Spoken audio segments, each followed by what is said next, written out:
विमला जी से बात कर लेते हैं। स्वागत है आपका। हाँ जी, नमस्कार जी। नमस्कार मैम।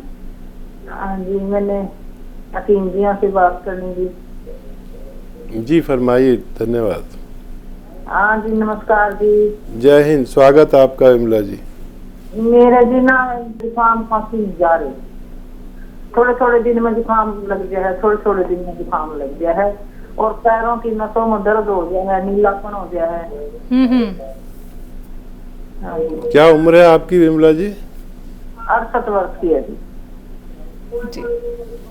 ठीक है। अच्छा देखिए, ये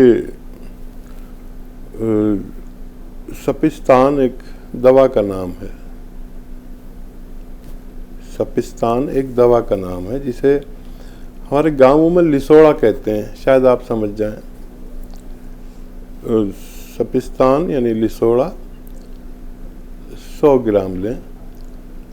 सपिस्तान यानी लिसोड़ा 100 ग्राम लें। उन्नाब ये एक दूसरी दवा का नाम है, ये भी 100 ग्राम लें। इसमें गुठली होती है, गुठली निकाल कर फेंक दें, इसका छिलका यूज होता है।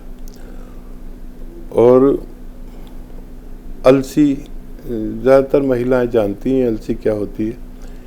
सपिस्तान, उन्नाब, अलसी, ये तीनों चीज़ें 100-100 ग्राम लेकर खूब बारीक पाउडर बनाकर 1 चम्मच सुबह खाएं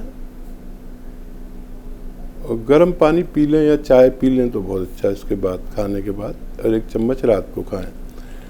खट्टी चीज़ें बंद कर दें, खट्टी चीज़ें बिल्कुल ना खाएं और ये 6-7 महीने तक खाएं तो वो ज़ुकाम और नज़ला और खांसी, बलगम, छींकों की शिकायत में फ़ायदा मुमकिन है। जो पैरों में तकलीफ़ है उसके लिए गोंद स्याह लें, असली गोंद स्याह। ये रॉ मटेरियल, कच्ची दवा है। इसको बारीक पाउडर बनाकर 2-2 चुटकी सुबह शाम खाने के बाद पानी से लें और दूध से भी ले सकते हैं, 2 बार ले सकते हैं। इससे आपके दर्द में फ़ायदा होना मुमकिन है।